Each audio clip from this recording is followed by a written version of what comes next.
Assalamualaikum warahmatullahi wabarakatuh. Kami dari kelompok 8, akan menyampaikan materi zakat, Infak. sedekah. dan wakaf. Sudahkah teman-teman tahu apa itu zakat? Apa sih yang dimaksud zakat itu? Kalau belum, mari kita mempelajari bersama-sama. Zakat dari kata al-zakah atau al-ziyadah yang berarti tambah, tumbuh, berkembang, dan subur. Dalam Al-Quran telah terulang sebanyak 32 kali dalam 19 surat dan 32 ayat. Cara etimologi harfiah, zakat berarti bersih, suci, berkah, rapi, damai, dan patuh. Dalam terminologi, ulama fikih menyimpulkan bahwa zakat dimaknai sebagai kekayaan yang dikeluarkan yang telah ditentukan takarannya dan wajib hukumnya untuk diberikan kepada mustahik zakat yang berhak menerima. Dalam Al-Quran sendiri, zakat tersebut sudah diperintahkan dalam surat At-Taubah ayat 103 yang berbunyi, A'udzu billahi minasyaitonir rajim. Bismillahirrahmanirrahim. Khudh min amwalihim shadaqatan tutahhiruhum wa tuzakkihim biha wa shalli 'alaihim. Inna sholawata sakanul lahum wallahu sami'un alim. Yang artinya, ambil zakat dari sebagian harta mereka yang mampu. Dengan zakat itu, kamu membersihkan dan mensucikan mereka, dan berdoalah untuk mereka. Sungguhnya doa kamu itu menjadi ketentraman jiwa bagi mereka. Dan Allah Maha mendengar lagi Maha mengetahui. Tentunya teman-teman juga bertanya-tanya, sudahkah zakat itu ditetapkan dan dijalankan di Indonesia? Tentunya sudah. Hal tersebut sudah termaktub dalam Undang-Undang Dasar Negara Republik Indonesia Nomor 38, bagaimana yang telah diubah dan ditambah dengan UU Undang-Undang Republik Indonesia Nomor 23 Tahun 2011 Pasal 1 Ayat 2 tentang pengelolaan zakat yang berisi zakat diformulasikan sebagai harta yang wajib dikeluarkan oleh seorang muslim atau badan usaha untuk diberikan kepada yang berhak sesuai dengan syariat ketentuan dalam Islam. Tentunya setelah kita memahami makna zakat tadi, pasti bertanya-tanya, adakah ketentuan dan syarat-syaratnya untuk memberikan zakat? Nah, ini akan kami jawab. Ada beberapa persyaratan yang perlu dipenuhi. Yang pertama, syarat muzaki yang memberikan zakat, yang mengeluarkan zakat. Harus beragama Islam, merdeka, balik, berakal, mempunyai hak kuasa atas harta yang dia miliki. Yang kedua, ada syarat objek zakat yang dikeluarkan itu. Yang pertama, kepemilikan penuh, melebihi dari kebutuhan pokok, berkembang, mencakupi 1 nisab, mencakupi 1 haul, harta yang dimiliki terbebas dari hutang.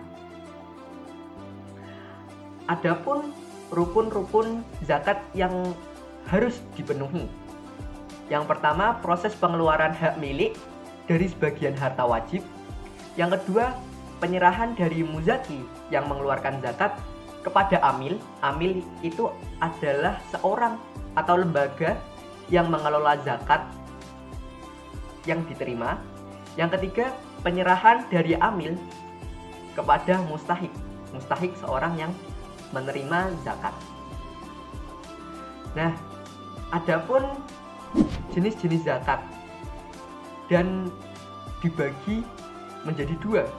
Yang pertama berupa makanan pokok yang berarti beras, kurma, gandum, jagung, dan sejenisnya. Yang kedua, zakat mal. Zakat mal yaitu kekayaan seperti emas, perak, pertanian, dan hewan, atau yang senilai dengan emas dan perak itu wajib dikeluarkan zakatnya. Selain itu, adapun mustahik zakat yang berhak menerima ada 8 golongan sesuai dengan surat At-Taubah ayat 60 yang berisi pertama fakir, yang kedua miskin, yang ketiga amil, yang keempat mu'alaf, yang kelima hamba sahaya, yang keenam ghorim, yang ketujuh fisabilillah, yang kedelapan ibnu sabil. Penyimpulan dari zakat yang sudah kita pelajari tadi yaitu perlu kita pahami zakat dan pajak itu berbeda. Pajak merupakan suatu kewajiban kita dari timbal balik setelah kita menikmati fasilitas yang diberikan oleh pemerintahan kita. Sedangkan dalam pembayaran zakat merupakan suatu kewajiban kita dalam menjalankan syariat untuk pensucian diri yang didasarkan kepada rasa persaudaraan ukhuwah Islamiyah yang kuat. Infak berasal dari kata anfaqo yang berarti mengeluarkan sesuatu untuk kepentingan yang baik. Sedangkan menurut terminologi syariat, infak merupakan cara pengeluaran sebagian harta atau pendapatan untuk kepentingan yang diperintahkan dalam ajaran agama Islam. Lalu dalam arti lain, infak merupakan pengeluaran harta dengan sukarela yang dilakukan oleh seseorang. Allah memberikan kelonggaran kepada pemiliknya untuk menentukan jenis harta dan jumlah yang diberikan sesuai apa yang dikehendakinya. Lalu apa saja hukum infak? Yang pertama, infak mubah, yaitu untuk usaha maupun perdagangan. Yang kedua, infak wajib. Infak wajib itu seperti mas kawin, menafkahi istri dan keluarga, serta nazar. Lalu yang ketiga adalah infak haram, seperti pemberian harta yang menimbulkan kemadharatan. Lalu yang keempat adalah infak sunnah, yaitu mengeluarkan harta dengan tujuan yang ikhlas, yang berupa dalam menggunakan penggunaan berhijab dan memberikan kepada yang membutuhkan. Syarat dan rukun infak. Rukun infak yang pertama adalah pemberi infak. Pemberi infak itu meliputi memiliki harta yang akan diinfakkan. Yang kedua, memiliki hak penuh atas harta. Yang ketiga, sudah mencapai balik. Dan yang keempat, tidak adanya paksaan dalam pengeluaran harta yang diinfakkan. Rukun infak yang kedua yaitu penerima infak. Syarat penerima infak yang pertama ada di dunia dalam pemberian infak. Yang kedua, sudah mencapai balik. Rukun infak yang ketiga adalah materi yang digunakan. Materi yang digunakan apa saja sih? Dan seperti apa? Yang pertama merupakan barang yang berwujud. Lalu yang kedua memiliki nilai. Yang ketiga dapat dimiliki zatnya. Untuk rukun infak yang keempat ijab dan qabul, merupakan syarat sahnya infak, dilakukan oleh pemilik harta kepada penerima tanpa adanya imbalan. Lalu hikmah infak. Jadi teman-teman perlu ketahui apa sih hikmah infak. Di antaranya sebagai sarana penyucian diri, bentuk kepedulian sosial masyarakat, bentuk ungkapan rasa syukur kita kepada Allah Subhanahu wa Ta'ala yang telah memberikan nikmat kepada kita yang masih banyak lagi. Sebelumnya, saya ingin bertanya kepada teman-teman semua, apa sih arti sodakoh itu? Sodakoh berasal dari kata as-sodakoh. Pada awal pertumbuhan Islam, sodakoh dimaknai sebagai pemberian yang disunahkan. Secara terminologi, sodakoh merupakan pemberian sesuatu tanpa adanya timbal balik apapun. Dan adapun keutamaan pemberian sodakoh di hari yang mulia, yaitu pada hari Jumat, Idul Fitri, dan Idul Adha. Selain itu juga ada ketentuan tempat yang paling utama, yaitu seperti di Mekah dan Madinah. Sodakoh dapat dimaknai sebagai tindakan yang dilakukan sukarela. Karena itu, upaya suatu pembenaran adanya pahala dari Allah. Sodakoh juga merupakan kebaikan yang cakupannya lebih luas dari zakat, infak, maupun wakaf. Dikarenakan sendiri, sodakoh merupakan bentuk nilai kebaikan yang tidak terikat oleh nominal, waktu, dan juga tidak ada batasan pada materi, namun dapat berupa non-materi. Adapun manfaat dalam memberikan sodakoh diantaranya sebagai sarana penyucian diri, bentuk kepedulian sosial masyarakat, bentuk ungkapan rasa syukur kita atas nikmat yang telah diberikan Allah kepada kita, dan masih banyak lagi. Teman-teman tahu tidak apa itu pengertian wakaf? Jadi, wakaf adalah pemberian suatu harta dari milik pribadi menjadi kepentingan bersama, sehingga kegunaannya mampu dirasakan oleh masyarakat luas tanpa mengurangi nilai harta tersebut.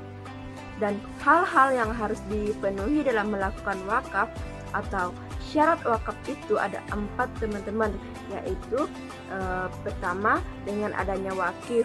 Wakif adalah pemberi wakaf atau seorang wakif harus berakal sehat, mempunyai harta, tidak berada di bawah pengampuan hukum, dan merdeka. Kedua, harta mauquf. Syarat wakaf adalah harta mauquf di mana aset yang diberikan sebagai wakaf wajib mengandung nilai, benda halal, dan berwujud nyata. Ketiga, mauquf alaih. Mauquf alaih adalah penerima harta wakaf baik perorangan atau badan tertentu, dan syarat wakaf terakhir yaitu istiqhad, yaitu akad yang diikrarkan baik berupa tulisan maupun lisan dari wakif secara sah itu juga tidak terbatas waktu dan tidak diikuti syarat batil dan tidak dapat dibatalkan. Selanjutnya, rukun wakaf. Rukun wakaf adalah tata menjalankan wakaf secara berurutan. Bila terdapat salah satu yang tidak dilaksanakan, maka pelaksanaan wakaf tidak sah, teman-teman. Adapun rukun wakaf adalah pemberi wakaf menyerahkan benda yang diwakafkan setelah diisyaratkan memenuhi aturan. Dan untuk yang kedua, wakaf diterima oleh penerima baik perorangan atau lembaga yang jelas. Yang ketiga, harta yang diwakafkan berwujud nyata dan tersedia saat akad dilaksanakan. Yang keempat, wakif mengikrarkan akad secara jelas dan lengkap sesuai keinginan wakafnya. Yang kelima, harta wakaf mutlak menjadi milik masyarakat umum dan tidak dapat diklaim lagi sebagai milik pemberi wakaf. Nah, untuk manfaat wakaf itu, teman-teman, tak hanya mengenai aspek spiritual saja, tetapi aspek lainnya juga berpengaruh. Selain itu, manfaat wakaf tidak hanya dirasakan oleh pemberiannya saja, namun masyarakat luas juga. Hikmah yang didapatkan yaitu mendapat manfaat secara religius, meningkatkan hubungan persaudaraan dan membantu pihak-pihak kurang beruntung, dan sarana membangun kepedulian sosial. Cukup sekian dari kami. Wabillahi taufiq wal hidayah. Wassalamualaikum Warahmatullahi wabarakatuh.